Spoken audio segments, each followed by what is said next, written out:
million animals are poisoned, burned, crippled, and abused in U.S. labs each year. I have composed this speech to show awareness of animal testing and put a stop to it. Also to shock some of you about how cruel it actually is. Imagine your pet being locked inside a cold, frigid cage in a laboratory. They feel pain and want to roam free like all animals should be able to do. First, animal testing is illegal.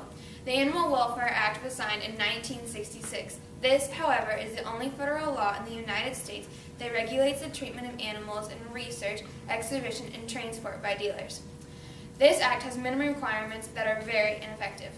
This law also does not include protection of all rats and mice, which make up 95% of all animals used in laboratories.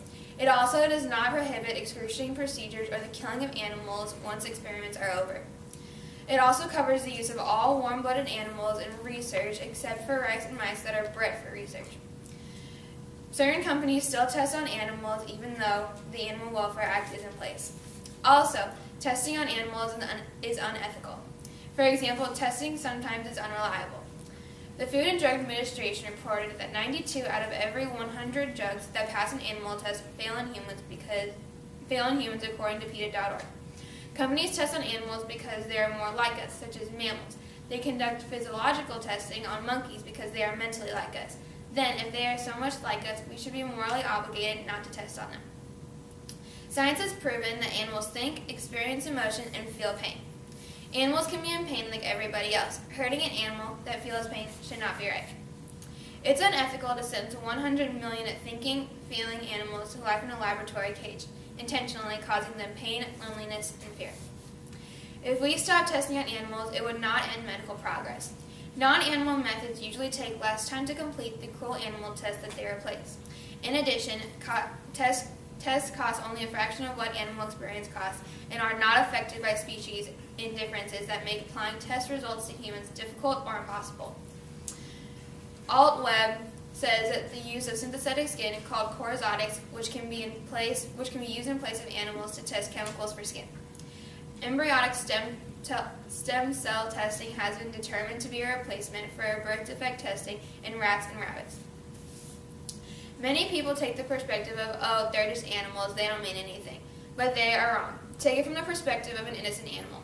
What if you were sitting and waiting in fear for the next excruciating procedure being performed on you? Would you like it if you never got to see the day of light? If you were locked in a cage? If you were so bored you started developing neurotic behaviors, such as spinning in circles and rocking back and forth, and even pulling out your own skin and hair and biting your own skin? What if you never got to go shopping, hang out with your friends, play sports, or even relax? No one would think to test on a human, so why test on animals? Most people think testing on animals is good for humans. However, animals are very different than humans, making most testing invalid and harmful. People assume animal testing helps humans because the media and other groups exaggerate the potential of animal experiments. The Food and Drug Administration has noted that 92% of all drugs are shown to be safe and effective in animal tests, but fail in human trials because they do not work or are too dangerous. I have now told you the effects animal testing has on animals and even on humans. Not only is animal testing cruel, but it is illegal, unethical, and would not end medical progress if we did not test on animals. Most people would say they are just animals, who cares? But they have never been put in the animal's perspective. Others might say testing on animals is good for humans because the media exaggerates its potential.